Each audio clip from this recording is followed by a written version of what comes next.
मोर एमती अवस्था होबे भाभी नी जेहेतु एबे गरम दिन चली आम ओडिशा फेरला बेले एसी कोच रे टिकेट काटी देथिलु आ एसी कोच रे जे मो देह एते सांघातिक होइजिबो बोली मु केबे भी भाभी नथिली। तो ट्रेन रे बसिक आसला बेले मोर एते सारा बांती हैला माने पूरा ब्लड बांती हो गला। लास्ट को जेते मेडिसिन खाइली जहाँ खाइली जमारू भी भल हलानी। आ फाइनाली आम इंदोर आसिक पहुँची गलु। आ मोर एते जोरे मुंड बिंधा होची जे मु पूरा गामुछा बांधिकी बुलुची। मेडिसिन खाइची तथापि भल होनी। एठी मु सखाळु टिके सुजी रे हलवा करथिले ता बाबा खाइ देइतिली। आ रोसई मदन किछि करि पार नथिली। गुगुली देखंतु खाली भात को आ बोट आलू सिजा कर देइतिली से खाउची।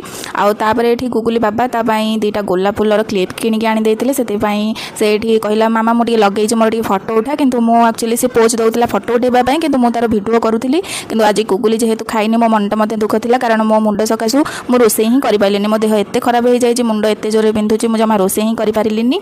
तापर एठी गुगुली दे जानि पारिला जे मो एठी तार फोटो नुहे वीडियो करूची बोली। तापर संध्या रे एठी ता गुगुली बाबा जाय कि किछिटा ठंडा आ चॉकलेट सब किनिक नेके आस्थिले कारण मु भात खाइ पारुनी जेहेतु तंटी पूरा छिड़ी जाइछि।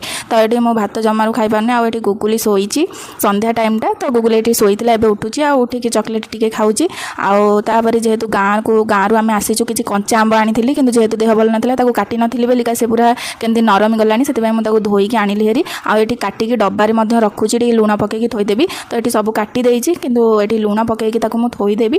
किछि तो आचार फाचार किछि बनै परिबेनी खाली एमति छोट छोट पीस करके काटी देली। आ एठी लूण पकेकी मध्ये डब्बा रे रखि देबी। तो आपण माने सांग माने कहंतु आपण मानकर ट्रेन रे गले आ एसी कोच रे गले माने बेसिकली बांती हुए कि नाही। स्लीपर रे तो सेते बांती होई नथिला गला बेले को स्लीपर रे ही जाइथिलु किंतु एसी रे काहे के एमति बांती होला मु निजे भी जानिनी। तापर एठी मते टिके भल लागु नथला जेहेतु सुजी खाइ जाइथिली टिके मीठा मीठा लागुतला। सेठी टिके खट्टा खाइबा पई टिके इच्छा होला। हेते पई मु एठी तेंतुली पानी करूची। आ तो पूरा भल भाव में चकड़ी देइछि। आ देखो ये बढ़िया लगुच किंतु राग मु पकईनी माने गोटे आनी किंतु खंडे भांगिकी से मेंथी कारण जेहेतु तंटी चिड़ी जाइथिला तो तंटी पड़ूला से कंचा लंका पूरा गोटाक मेंथी नथिली। तो फाड़े ही मेंथी आ एते टेस्टी लगुला बढ़िया लगुला किंतु मु बेसी खाइलिनी। गुगुली बाबा राग हेले कहले तू बेसी खाना अल्प ही खा। से मु अल्प ही खाई आउ बाकी साहा रखीदेली। तो ये मो पुणी गुगुली बाबा ये सुजी बनाऊँ सुजी खीरी कारण मो भात जेहेतु खाई पारुनी तंटी काटुची किसी भी खाई पारुनी से सुजी खीरी मो बनाऊँ। आउ मु सका उठिले खाइबी पुणी टिके राति तो खाइबी पुणी सकाळू से सुजी हलुआ हो गला भाया पूरा रही जाऊँगी हलुआ हो जाऊँगी। तो सकाळू खाइबी। तो रहुची सांग माने जय जगन्नाथ।